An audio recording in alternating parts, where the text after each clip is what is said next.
With over 400 celebrity interviews and tons of pop culture nerdiness, Too Opinionated is a safe haven for your inner geek. Find us at meistercon.com or on YouTube under MeisterCon Pod. And please subscribe. It would really help us out. Thanks, everybody. Hi, everybody. Welcome to another edition of Too Opinionated. So excited today. I've got actress Steph Song with me. So welcome, Steph. Thank you so much. Love to be here. We spent like 20 minutes talking off camera. So Yes, I feel like we've had an interview before the interview. That's right. I know more about you.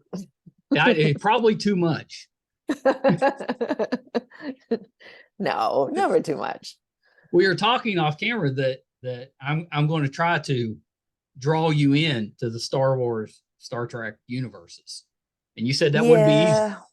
It wouldn't. You know, you're not the first person to try. I would say you might be fifth in line to be trying. I just don't think it's going to happen. Well, you said you watched the superhero stuff. I didn't say I enjoyed it. All right, fair. That's fair. But when you come back for interview 2, then we'll find out. Did you break down and try them out? Try what? Star Trek? Either one, Star Wars or Star Trek. Or both. I mean, if you really want to. I don't want to tell you can't. So if you want to try both, go. Okay. Well, let's put it this way. Vancouver is known for doing like the Stargates. Did you ever get into Stargate, Atlantis, love Stargates. And stuff? Yes, oh, okay. Vancouver is known for doing that stuff, and I've auditioned. I wouldn't say I auditioned many times, but I have definitely auditioned for it. And typically, when I get audition sides, the scene that you have to learn is called your sides. Yeah. It was only 2 pages, and I usually get, like, when I audition, roughly between 4 to 10 pages. So this 2-page scene that I had to do for Stargate should have been a cakewalk, but it took me days to memorize that stuff because I had no frame of reference. I had no idea what it meant. All I knew was like just a bunch of blah was coming out of my mouth, and it made no sense. It was like the Asgard, the Hemrod is coming down the Asgard walls, and the 39, just random numbers. I had no idea what I was saying, if I was making any sense whatsoever, because in my head I just sounded nuts. I didn't get the part. I kind of wish you would have gotten the role. No, I wouldn't have. No, I don't. I think the confusion was just on my face while I was doing the audition. So it didn't happen. I mean, you did Paradox with Kevin Sorbo. That was kind of sci-fi, wasn't it? Yeah. You know? Yeah. You say that like that's not a good thing. Like, I accidentally did sci-fi. Yeah, that's exactly what I was thinking. Oh, I did accidentally do something. I didn't even really understand what I was doing then either. I think I was jumping through. Was I jumping through dimensions or portals or something? I can't remember. Yeah. Well, I was going to say, if it helps, Kevin Sorbo said that he was a little confused by that movie too. Oh, good. I'm glad he said that. Did you interview him recently? I did. Okay. Well, it's been a month or so back. Oh, okay. And he said he was confused by it? He did. Oh, that's good. Yeah. That's so funny. We didn't say it at the time. At the time, we're like, oh, does this make sense? Oh, yeah, absolutely. Absolutely, it makes sense. But and let's see, you had didn't you play like a villain on Smallville? Yeah, I did. I played Roulette. That's right. So I used to own comic book stores back in the 90s, so it's been decades ago. But that's kind of what I did when I was going through college. So I'm a big comic book guy. Mm-hmm. So you've played a villain. That's kind of cool. Yeah, Roulette she's awesome. I loved Yeah, playing her. She's so kind of many different. badass. Yeah, you just never know what that lady was thinking. And she was up to no, well, you think she's up to no good, but she was pretty impartial, you Yeah. know? She was just like, well, you got to play your hand and see what happens. She was just out for herself. Wasn't necessarily evil. She's just looking out for herself. Yeah, a little bit of that too, but I got to familiarize myself with the role. I can't quite remember what was Yeah, I no, out for? it's What been was so I doing? long. Yeah, it's been, I mean, Smallville now, it's probably been what, 12, 13, 14 years ago. I think it was 2009, maybe Yeah, 2010. that sounds right. Yeah. Um, and in the meantime, Seems like Roulette had Smallville's something that gone. she threw. Were you throwing She anything? threw something, did she? It seems like Uh, I feel like the only thing I threw was myself at Justin Hartley, but I don't remember throwing anything. I do oh, remember I Justin had a Hartley was gun. probably playing Green Arrow at that. He was Green Arrow. Yeah. Yeah, He's that's right. lovely. He's so lovely. Have you Yeah. interviewed him? I haven't. Love to. I think he does such a great job, and he's just gotten better and better as he's gotten older. Yeah, he has. Yeah. He's so funny. My God. Well, I mean, I don't know if he's Supernatural ever lasted 20 years. How did you avoid making an appearance on Supernatural. Supernatural? It was on like 20 years. Good question. I have no idea. I feel like I tried out for Supernatural a bunch of times and nothing happened. I don't know. Maybe the casting directors didn't like me. Hmm. I don't You let me know. know which ones it was, and I'll talk to it. Okay, I will do. Well, so let's back up, Steph, a little bit. All So right. tell me a little bit about what got you into the entertainment business. Why did you want to become an actress? Oh, it's really not the most interesting story. Okay. I studied nursing and journalism at university, Yeah, which and is an interesting combo, I think. it is an interesting combo. What happened was I wanted to study English literature, but there's really there's nothing you can do with that degree apart from maybe go into publishing or Teaching. maybe, yeah, but then you need another degree. Then you need your Bachelor of Education, so there's really nothing you can do with, like, oh my God, people with English lit degrees are going to come after me now. It's kind of a But I higher felt, learning degree, I think. yeah, it's a fun Like, degree. It's a yeah, fun it degree. is. It Yeah. is.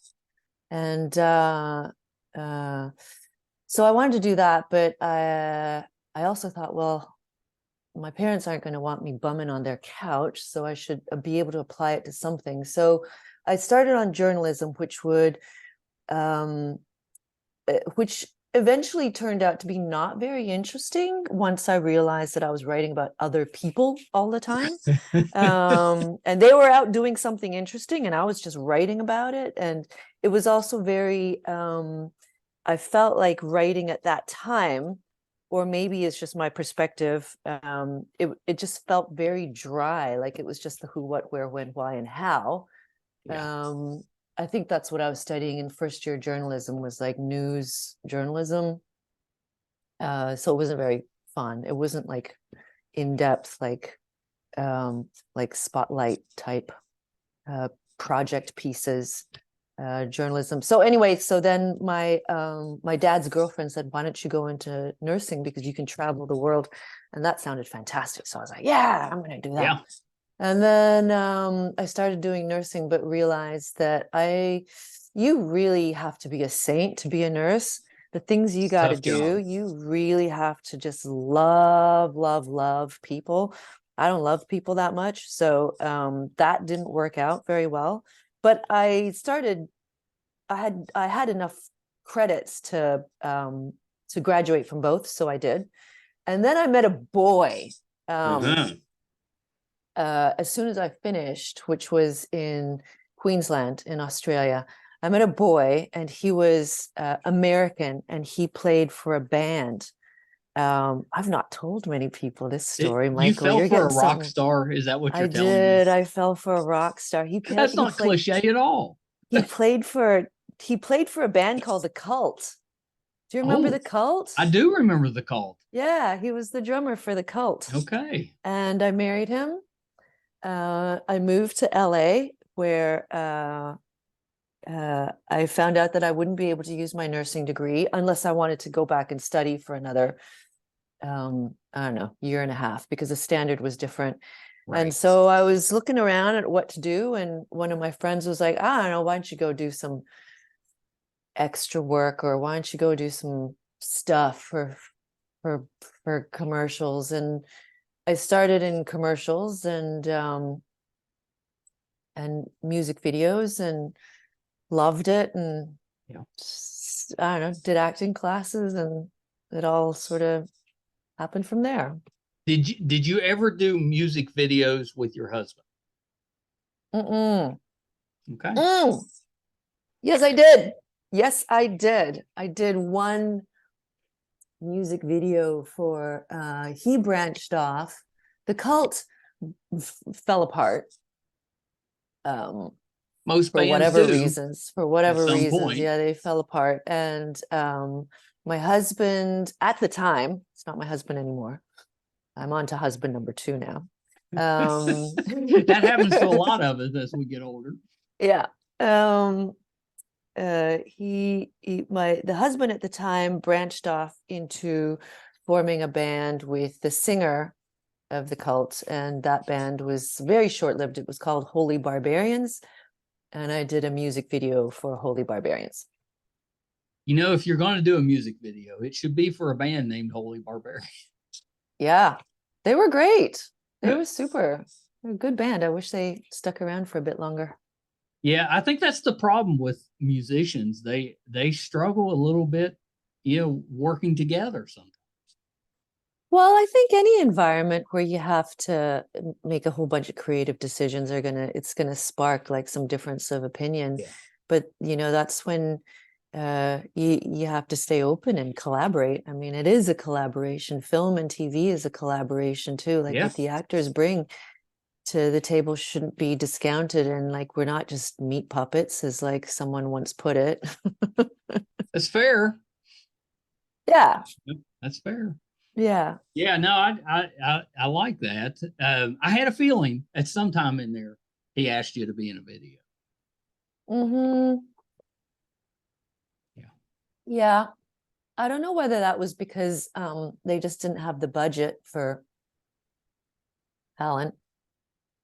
So it was like, oh, let's just get our wives in there. This will keep us out of trouble. We'll just maybe. I don't know. There's a lot of trouble that happens back then. Yeah. Well, we all have that. You don't make the best decisions when you're young. No. But that's what your 20s are for. Making better decisions. Making bad decisions. Oh, yeah, for sure. That's why I said the 20s. Well, I was a complete idiot in my 20s. Me too. But I'm really glad I was a complete idiot, because I made some bad decisions back then. I made slightly better decisions in my 30s. Yeah. Slightly better decisions in my 40s. And that feels like exactly the path that I'm on. It's like each decade I'm like, I'm a little bit better. Yeah, I haven't quite got to my peak yet, but I'm a little better. It's a shame that once you peak, it's over. Yeah. It's like I'm finally smart enough to run this life, and then you're like, oh, it's time to retire. Oh, God damn it, my legs don't work. I missed it. So you've got a daughter that'll be hitting teenager in a few years. Have you had your mom was like sexiest woman alive for a while. I have not told her that yet. No, I have not. No. Nope. She's 10. She's awesome. My kid is awesome. She doesn't hate, but honestly, she doesn't see the attraction in boys. She's like, some of the girls in the class, all they talk about is boys, but I mean, they smell, they're so not much time very for smart. That. Yes. Take her time. I keep telling her, I don't have to tell her to take her time, as she's not interested in boys at all. She does jujitsu. Very nice. She competes all the time in jiu-jitsu. She's heavy into the art as well. She's doing multiple languages. She plays the piano. She's, you know, She sounds pretty hitting her. awesome. She's awesome. She's awesome. I wish I started having kids earlier. That's all I can say. I'm quite jealous of you. You had 4 in your early 20s, in your late 20s. I was probably mid-20s to 30 Mid-20s. was. Yeah. I'm jealous of that. Like it's wonderful growing up with your kids, I think. It's it's good and bad because it forces you to grow up, which is good, but you make so many mistakes along the way. Of course, the best thing about kids is they don't remember any of the bad stuff. You know, as long as you're there and you're trying, when they're adults, they'll be like, "What are you talking about? I had a great childhood." You're why like, why is it they don't remember stuff? Because like I mean my kid only they're just happy. It feels like my kid only came online when she was maybe about 4 or 5. And things that I used to do to make this kid happy prior to that, like I could have just kept her in a box, you know? Yeah, they She don't wouldn't need have remembered much. it. They're just happy. Yeah. Which is probably something with the rest of us should learn, you know, how to hang on. Yeah. How to hang on to that happy. Yeah. You know, if they can do something each day that they've never done before, whatever it is, however small it is, that's a good day. As a kid, you're just like, I did it. I wanna say that like a good day for my kid is if she just gets to play. She's just interested in playing. I feel like that's what happens when you grow up is you just stop playing. It is. You It's the know? worst. It's the worst. You have to start adulting. You worry about your bills. You worry about you I think play that's less the and bad part about being a young parent is those years kind of blend, they kind of just blur together because you're just trying to survive. Yeah. You know, it's usually when you're struggling with money, you're trying to establish yourself, you know, you've got the family situation. It's just a lot of stress. Yeah. But then I was telling you, I'm a grandparent now. Once you become a grandparent, you got all this stuff figured out. And then you know, if the kids wear you out, you just send them home. But until then, you can spoil them. It's the best. Give this kid all the sugar and then send it home to mom and dad. Well, I can tell you that I never had to have a talk with my kids to be like, you know, you're getting older. I just want you to know that your dad used to be the sexiest man alive. So you're going to find out. So I want to warn you. I'm not going to tell my kid that. If she figures it out, then she figures it out. But I don't think I'll be talking to her about that stuff. Well, you know, she will. The kids today, they're so much smarter than we. Well, she'll see it online because unfortunately these things are just there forever, you know, forever and ever and ever. Were you modeling back then or were you acting and that just kind of I was acting in Singapore. And it just sort of came with the territory. You just did magazines and you did lots of interviews, and it's its own little microcosm of entertainment. It's got its own local scene of actors. It's really cool, actually. And I had a really fun time there. I learned a lot. I hosted events. I did some radio. I did a lot of acting. I got to exercise both comedic and dramatic roles, and I had a fabulous time there. That's and awesome. and then they I don't know, they make you do magazine interviews and you pose a couple of times in your bikini, and before you know it, you get that title, which is just funny. It's just that was probably the only thing that held me back. I didn't have a good bathing suit photo. That was probably what it was. Yeah, that cannot be undermined. Do you look good in a Speedo? Well, I'm going to say no.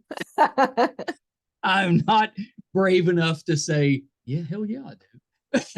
What do they call Speedos in the United States? They call them Speedos. They call them Speedos? They don't call them anything else? No, yeah, but they're not real popular here. You know, that's more a European thing, I That's think. more a We're more European like thing, the yeah. board short, you know, the ones that go Yeah. down to your knee. In Australia, they call them budgie smugglers. And they call them, what else do they call it? I think they call it grape smugglers. I don't know.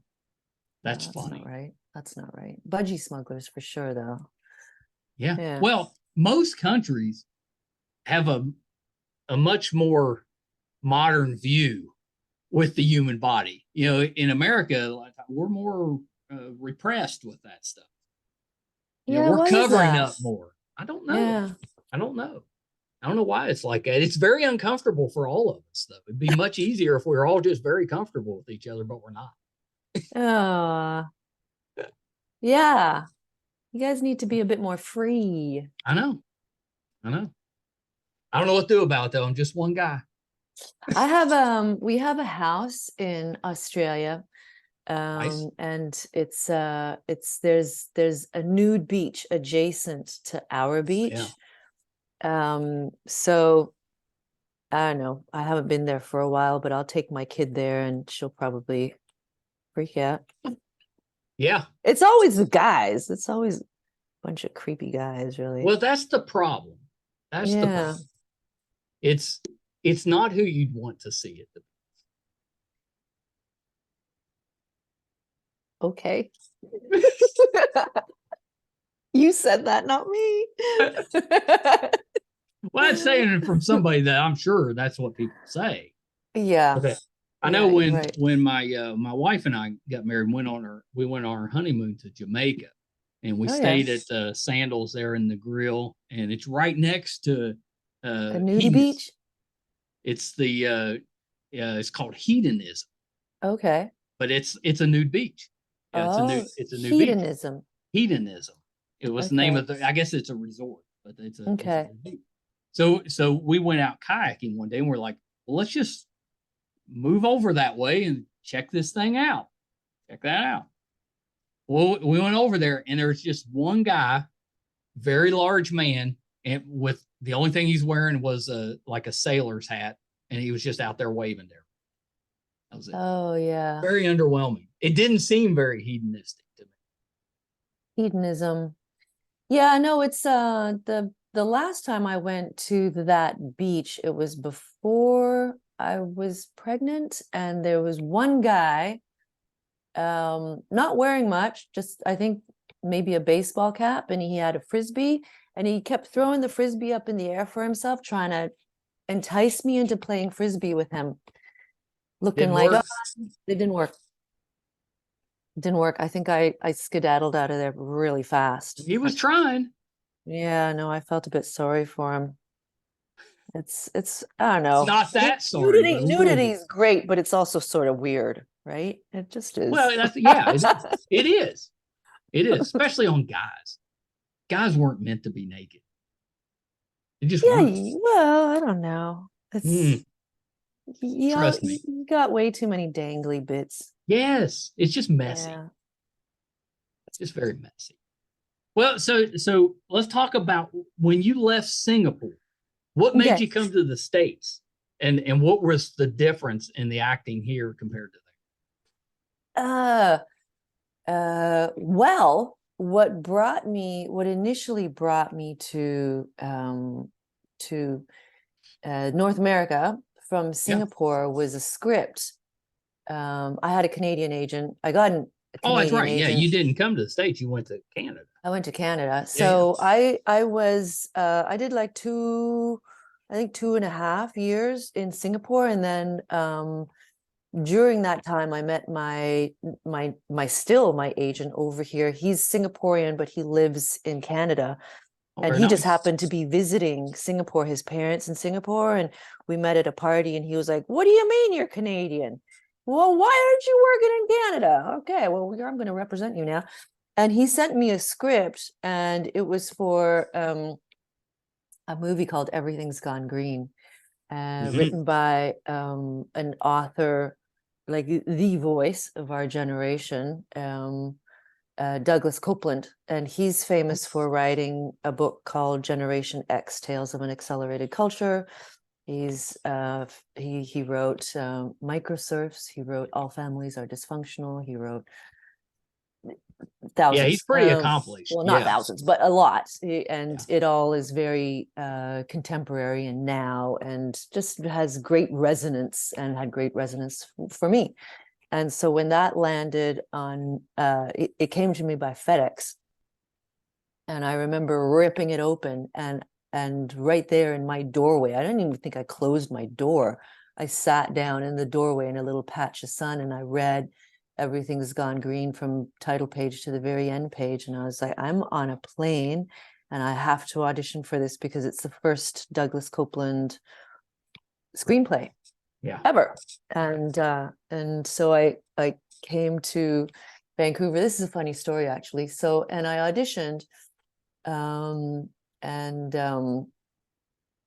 think I got here like at the very tail end of all of the auditions, and they were looking for their female lead for the movie. And I was like, they've seen everybody. They're not going to cast me. They've seen everybody. Okay, fine.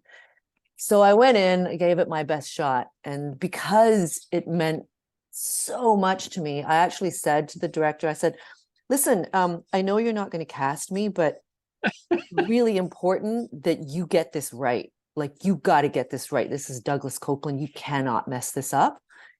You can't fuck this up. No pressure. No pressure.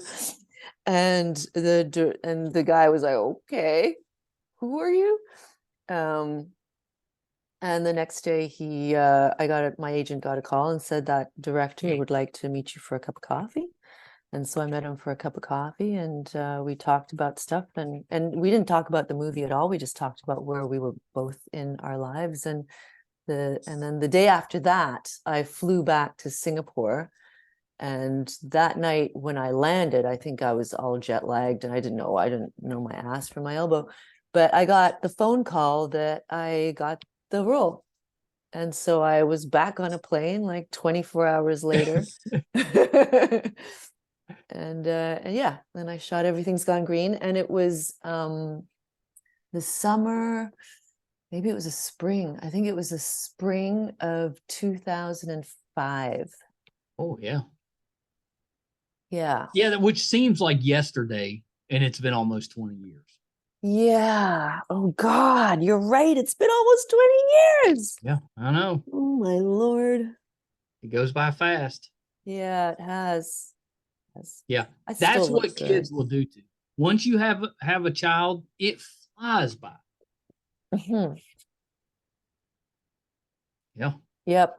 Go ahead. She's 10, so, and she's my one and only. So I seem to remember life before her in great detail, but like once she came along, I don't remember much in detail anymore. Just that I managed to finish the day without killing myself or her sometimes. And that's a victory. Well, she's old enough now, she could probably see some of the things that you act in. She's seen, what has she seen? She has seen some stuff that I've been on. I think most recently she watched Blood and Water, which was a TV series here in Canada. You got to play a detective, right, in that one? I played Detective Josephine Bradley, yes. Mm-hmm. On the hunt for a murderer. And I did 3 seasons of that. She's watched little bits and pieces. It's quite dark. The very first season dealt with a murderer who was also a pedophile. Okay. Yeah, that's tough content for a young one.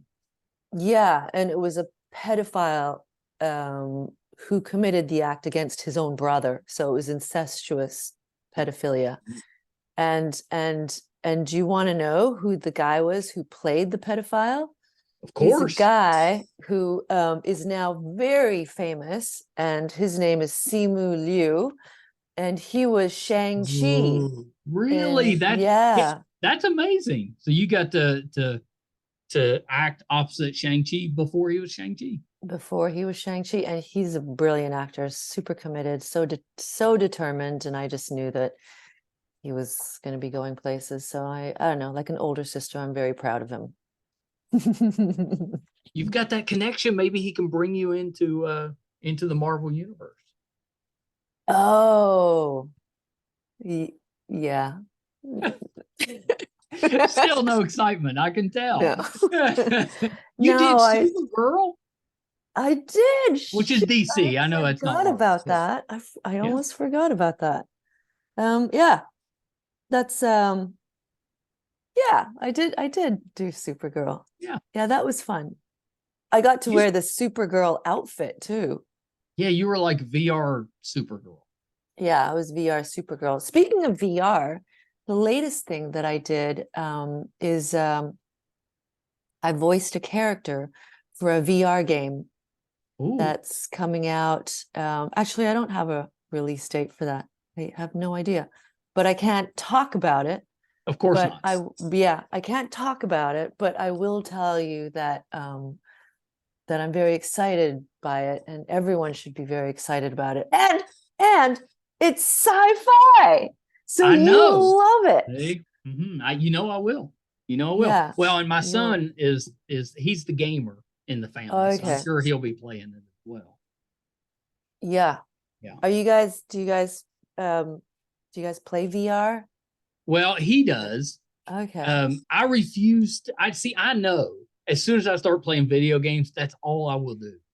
Yep. So I once I kind of grew up, I stopped playing because I know they just take so much. They're so fun, but they take so much time. So I'll watch when the kids are playing, but yeah, I don't participate. Yeah. It's a fascinating world. It's fascinating. Are you going to get the game and play, so you can be yourself? I should. Yeah. I should. But it's not the first time that I've voiced for video games or VR. The first one I did was a video game called Sleeping Dogs. I haven't played that yet. I do have it, but the game. You've got the game and you've never played it? No, I'm not a gamer. I'm not a gamer. No. But I will try the VR thing because I'm fascinated with that realm. Those are fun. Yeah, I think it's a little scary, but they're fun. Yeah, I think it's very much of the future. I think that is we're looking at what kids are going to be playing on in the future for sure. Yeah, oh yeah, for sure. And it's just going to get better and better, which is kind of scary, I think. Which is kind of scary. They shouldn't be playing VR games. They should be outside. Yeah, get out there and interact with playing people. with a stick and some rocks. That's how we grew up. That's how I grew up. I don't know. I'm from a time when my mom used to give me a sandwich and shove me out the door and tell me to come back when it's dark. I say that all the time. Yes. Yeah. That was it. You did not get to come back in the house till dark. No, you didn't get to come back. When those street lamps came on, you better get home. Yeah, of course. Don't be running late. When it's dark, it's time to come home. And the kid that had the trampoline was the most was king of the block. Yeah. Because he had the trampoline, and then I used to run around to my neighbors' houses and ask them if they had popsicles and the good old days. The good old days. Well, it used to be like the whole neighborhood would parent you.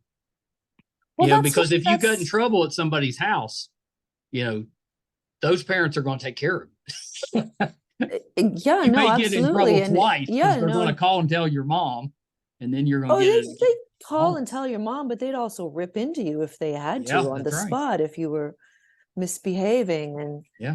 And you knew whose house you could go to and whose house you couldn't go to. And there's like that weird guy, in number 12, don't go there because he'll try and touch your butt. And it was a simpler time. It was a much, much simpler time.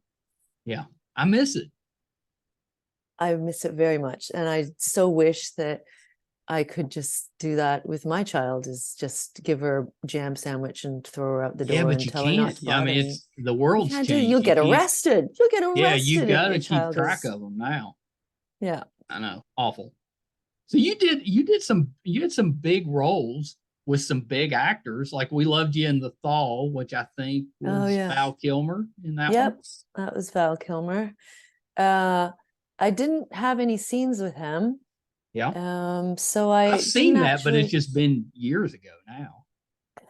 you know what? We shot that in, I want to say that was like 2007. And back then, it was this, it didn't seem as, it seemed a little bit more far-fetched. But now it's like the idea that you could find the carcass of a woolly mammoth thawing out Yeah. in the glacier is not, it's perfectly, Well, and perfectly it wouldn't be plausible. surprising if that woolly mammoth had some type of parasite or something that You we know what hadn't I was reading? had. I was reading just not that long ago. I feel like it was only a couple of weeks ago I was reading that there was some carcass of something that was found, and they managed to uh isolate, and there was something that was still alive there. It wasn't a parasite, but it Oh might yeah, have yeah. been like something. I Something remember was reading alive about there. that. They should leave that alone. They should Seal that back absolutely up. leave that alone. They should watch The Thaw and Yeah. leave that shit alone. Yeah, that's right. That's right. Walk Um, away, seal it up. You don't want to mess with that. And especially now, we do not need another disaster. no, no. When you worked with Jet Li, Jason Oh Statham, yeah, yep. I forgot about that. This is a nice trip yeah, down memory lane. the war, yeah, the war. Yep. It was a good Both of movie. them, yeah, that was fun. Both of them were super nice. Super nice and really dedicated to their characters. Dedicated, super dedicated actors. It was my first time working in action, actually, an action realm. Yeah, And there was, I remember, oh, this is bad. I can't remember the name of the stunt choreographer, but I know it's someone big. I mm. know it's someone really big, but I can't Well, remember I'm his sure with name. those two, they probably got a pretty good one. Yeah, I think Jet Li like came with his own people from China or Hong Kong. It was like a big stunt team. He himself had two stunt doubles, two guys that were exactly his height.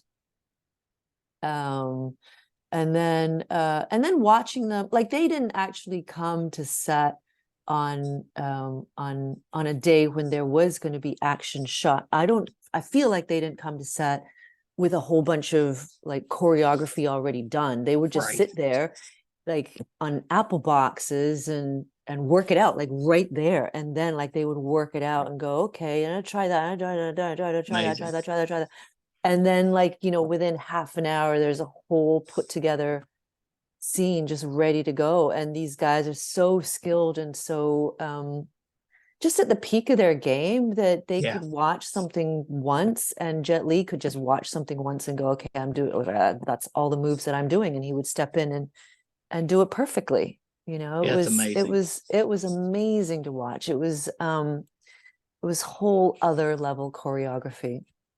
Yeah. Those Yeah. both him and Jason are just Yeah, amazing as far brilliant. as their own stunts and I what had they're to, able to I do. actually had a fight scene to do in roulette.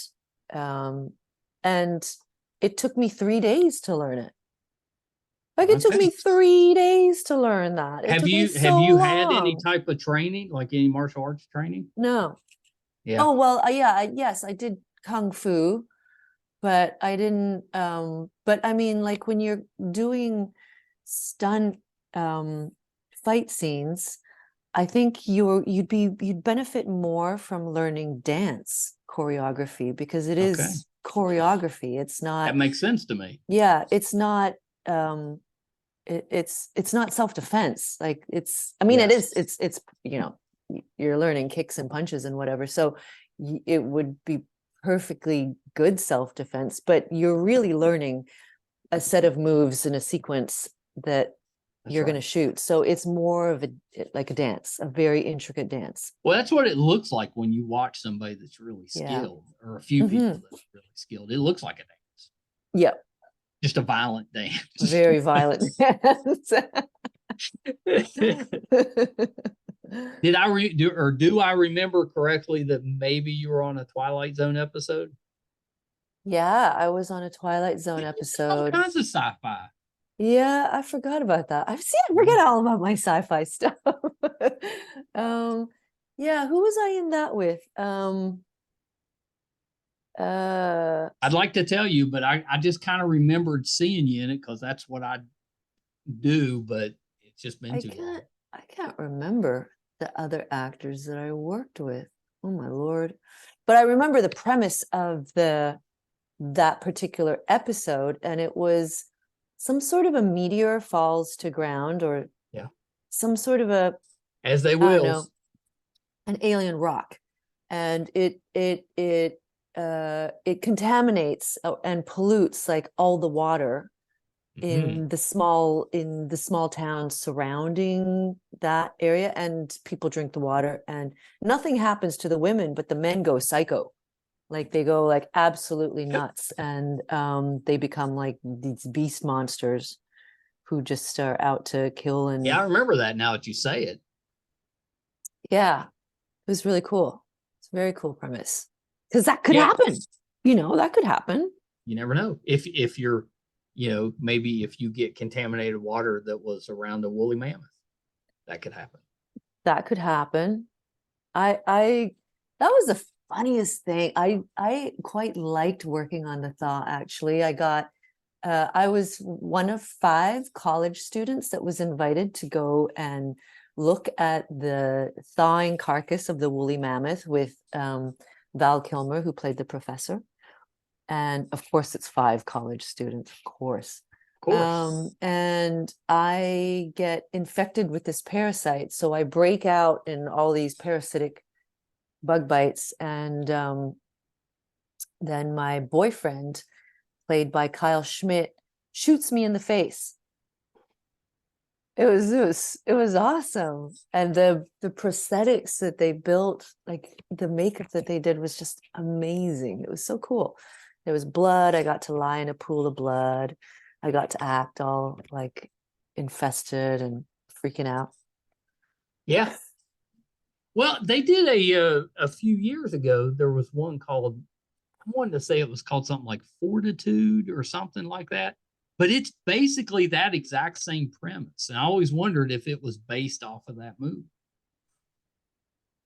It was a TV show that was on for a couple of years. I'm pretty sure it was a Swedish was it about something thawing out specific? Yeah. Oh. Yeah, a woolly mammoth. Well, and it then that's just straight up this plagiarism. One though, I think though this one, it thawed out and there was like bees that were carrying the whatever, the bad stuff. Bees. Okay. But that's basically what happens. But like, what do bees don't want to have anything to do with humans though? No, maybe it made them angry being frozen for millions of years. Although the sound of bees is very scary. I mean, I can see why that features a lot in horror movies. Just the sound of angry bees is like quite terrifying. Yeah, it can be pretty scary. I mean, we all learned that pretty early. You hear bees buzzing, you get out of there. Right. Yep. Have you been stung by bees? Oh, when I was younger. It's been years since I had. My brother's actually really allergic to bee stings, so he has to do the whole EpiPen type of thing when he gets stung. Yeah. Yeah. Oh, my son-in-law that's married to my oldest, same problem. And he has to be really careful. He's in the military, so he's in environments sometimes where he's around bees, but he has to be pretty careful. I love bees. I love they don't bother me. I'm not a fan of like wasps, hornets, that stuff, because they can be kind of great. Yellow jackets are the worst. They can all just those guys are they're just but honeybees, they're so bumblebees, sweet. I love they don't bother you unless you step on them. They don't bother you. I've got this I took a picture of it, but did you know at NASA they've got a picture of a bumblebee? And they've got it like, I don't know, somewhere very front and center, very prominent. And it says underneath it that like a bumblebee is not aerodynamic, and there's no way in hell this thing should fly. But But it it does. does. But it does. And dream the impossible. Nature. Yeah, I love bees. I mean, the thing is, like, if a bee wants to sting you, it has to commit to killing itself. That's right. And I think that's I don't know, but it does. It will do that to protect the hive. It will sacrifice itself to protect the hive. Yeah, that's most bees aren't aggressive. Yellow jacket is the exception. They're very aggressive, but most bees aren't. Mm-hmm. So if you leave them alone, they'll leave you alone. Yep, that's right. But we don't leave them alone. We steal their honey and destroy all the flowers, and we're terrible. Feed them pesticides and destroy them. I did a series called J-Pod. Which was another Douglas Copeland penned That book. had something to do with video games, right? Yeah, we were this is going back some years again, let me remember. We were creators of video games. So it was, this is right. Okay, it's coming back to me now. So we, me and my 4 colleagues worked in the J-Pod, and we were, it's loosely based on Electronic Arts, which is a video game maker. Yeah. But we were called Neotronic Arts. So, and we were called, I can't even remember why we were called the J-Pod. I think it had something to do with a Y2K virus, which grouped people with the last name J together. So we became the J-Pod. All right. And I was a motion capture artist. But the reason why I remembered why I segued into that is because we had an episode called Colony Collapse, and that ties in with the whole bees thing. Oh. Yeah. Maybe your love of bees came from that show. I think I started liking them a lot, like way before then. Like I have this urge to hoard honey. I don't know why. I don't know why. I feel like the lighter honey or the darker colored honey. I like the good question, because they're both good. They're both good. It depends. Good. Yeah, it depends. I think I usually go for the darker. I don't know why, but I like. I think the darker I will cook with, and the lighter I will, I don't know, stir into a cup of tea or something. Okay. Or put on toast. But I like both. But yeah, I have a tendency to hoard honey. Like if I'm out in the country or somewhere and there's someone selling a couple of things of honey, I tend to just go, I'll take all of them. And I'll stash them where no one will find them, and it'll be just for hilarious. Me. Yeah. That's I know. I keep thinking that I should be doing I wanted to take survivalist classes so I could learn how to, like, I don't know, shoot and prepare my own meat, and I don't know, find mushrooms that I actually could eat. Just in case there's a zombie apocalypse, Well, so I know where I'm going if there's a zombie apocalypse. I'm coming to Vancouver. I'm not going to be here. Steph knows how to make the meat.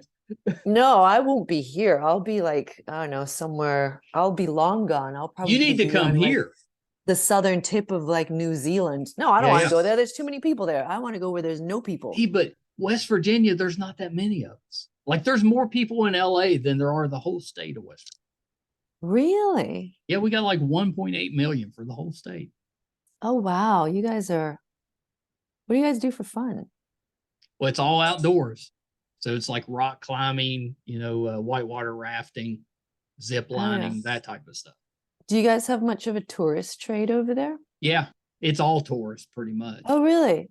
Yeah. And they come for whitewater rafting, I imagine? Yeah, they come for all the outdoor stuff. We'll do the like every year we've got a bridge that everybody comes to jump off of.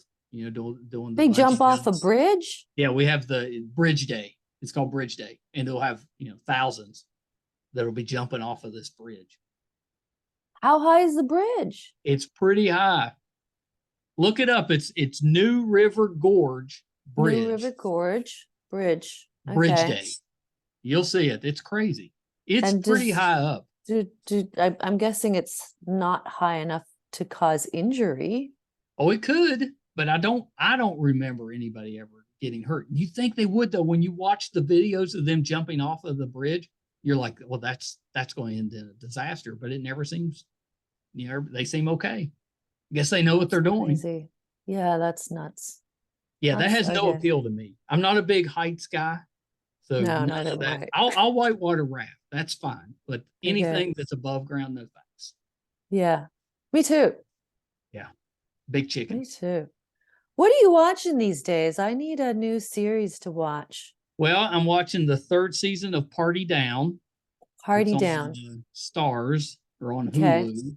Okay. It had a couple seasons about 12 years ago, and then they brought it back. So the 3rd season just came out, but it's got the original cast and it's loaded. You'll recognize everybody in it. It's really funny. That was really good. And then Shrinking with Harrison Ford on Apple. Really good. Shrinking. Okay. Oh, I've heard about that Harrison Ford one. Yeah, you're right. I do want to watch that one. Okay. Yeah, I'm just finishing off watching The Last of Us. I'm really late to the party. Ooh, we love The Last of Us.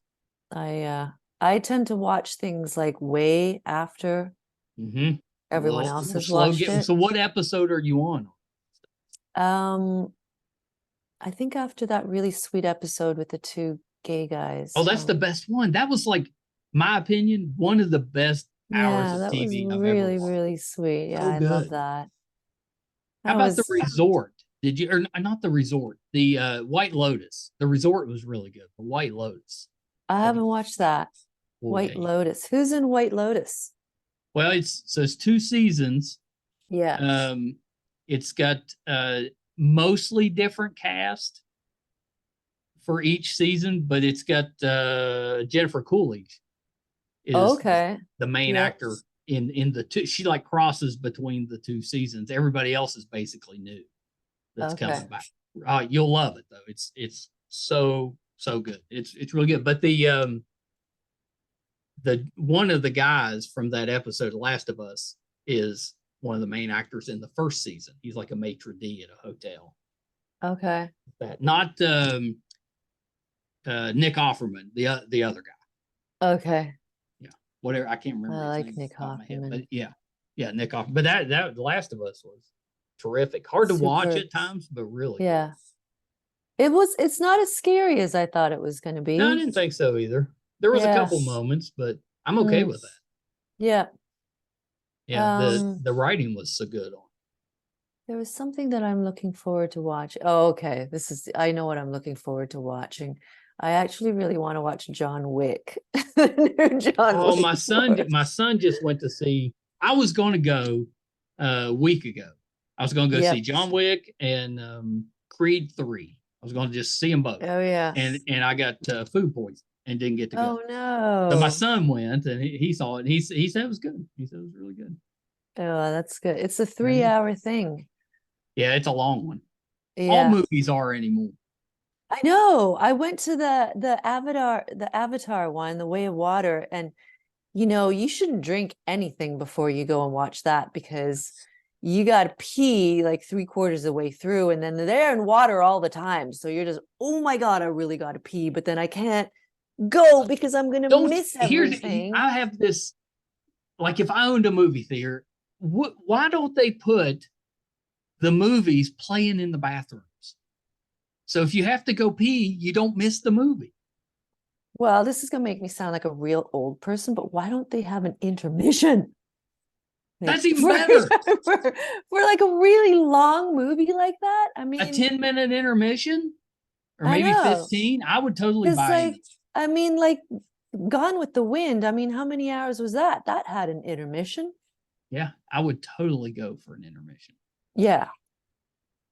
You Yeah. got 15-minute pee break. Yeah, That makes I think all that's the a great sense in the idea. world.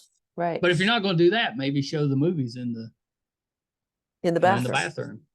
Of course, you'd have to have more bathrooms, so you would have bathrooms attached to the theater, so you weren't showing like multiple movies within the bathroom. Yeah, that's right. Like the theaters would have to have their own ensuite. Yeah. Yeah. I mean, There it you wouldn't be go. too bad. There's got to be a way to do it. Maybe you have to push a button to get it to come on, and it only stays on for like 2 minutes or something. So you can't just go hang out in the bathroom and watch the movie. Or you select the movie that you're watching, Yeah. so you don't have to have. And it just gives you a couple minutes, but it gives you time to get back out of the bathroom. You don't miss it. Yep. Yep, that's right. I think we've somebody's going to steal this idea. You don't got time to do a poo, but you got time to do a pee. That's right. But then they would, because that's the argument. They'll be like, well, people are just going to hang out in the bathroom and watch a movie. Because that's what we do. They're going to come out with big red spots on their knees from just... That's terrible, Michael. We're not talking. Next time we talk, I'll be like, can you believe it? They just opened the theater with movies in the bathroom. That's so funny. Oh well, Steph, thank you so much for taking a little bit of time. This has been terrific. I'm such a fan of yours. I was so excited when you said you'd come on the show. You're so sweet for saying that. Thank you very much. Thanks so much for having me. Oh, I meant to tell you, we saw you on A Million Little Things, and we thought you were great on it.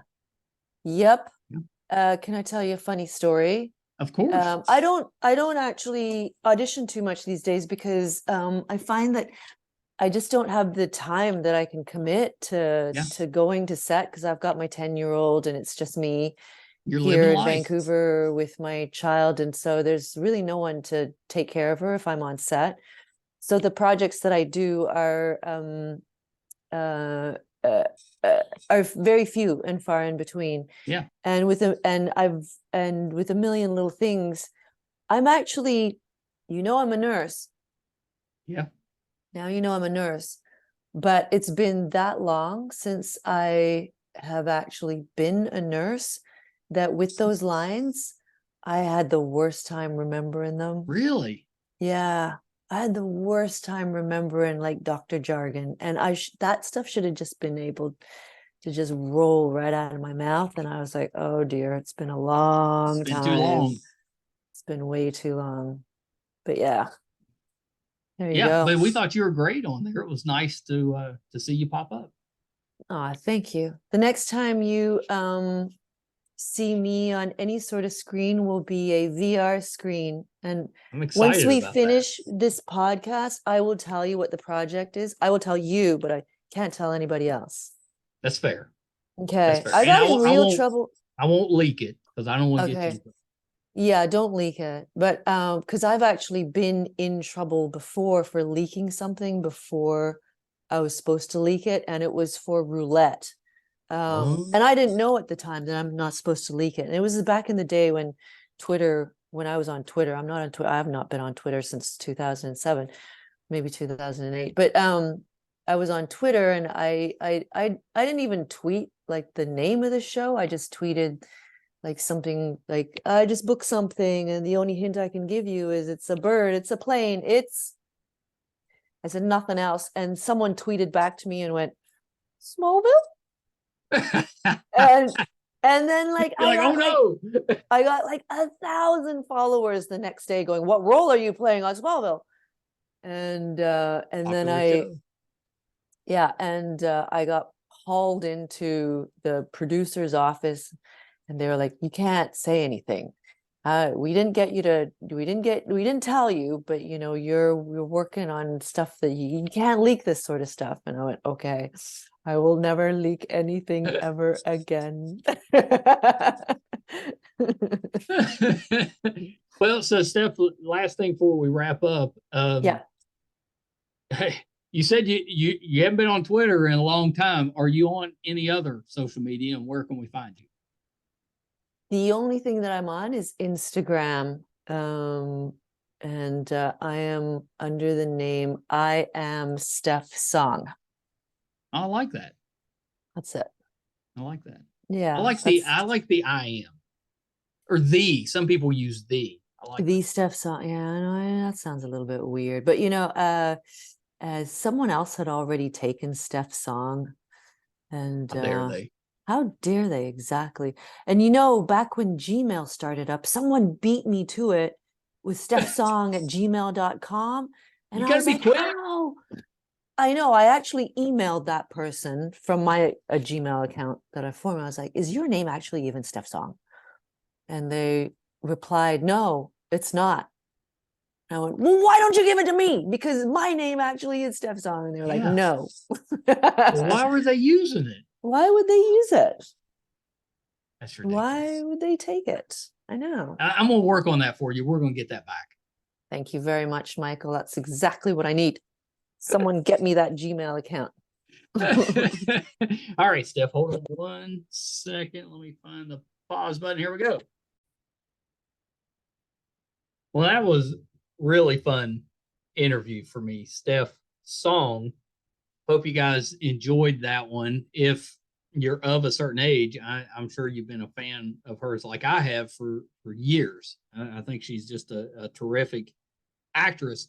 Very humble about it. She's very understated, I think, with her roles, but she's been in some really big movies and shows and has just done a terrific job. So I hope you enjoyed that. Steph Song, I was super excited to get her on the show. The only one I think that we didn't mention that I thought she was really good in was she's done a Canadian show called Family Law that stars Jewel Straight, and it's we've had several of that cast on the podcast or people that have been on that show on the podcast, and she's done that. And then she was did a couple episodes of The Secret Life of Us, which I thought was a pretty good show back in the day. And then the other one, I believe I forgot to mention, was the movie Mixtape. She played Ellen's mother, which is a good movie. If you haven't seen that, it's really good. If you are finding us for the first time and you would like to support us, we could definitely use your help. It's super easy to do. If you prefer to watch, our YouTube channel is MeisterCon Pod. Just hit subscribe. That's all we ask. It's free. Really does help us out. If you're listening, just wherever you listen to your podcast at, whatever application you're using, just subscribe there. That helps us as well. You can find all 560 episodes, audio and video, on our website, meistercon.com. So definitely check us out there. If we're doing anything in studio, if we're going on location, if we're covering a convention, it'll all be on the website, meistercon.com. So definitely check us out there. Thank you guys so much. Until next time. Bye, everybody.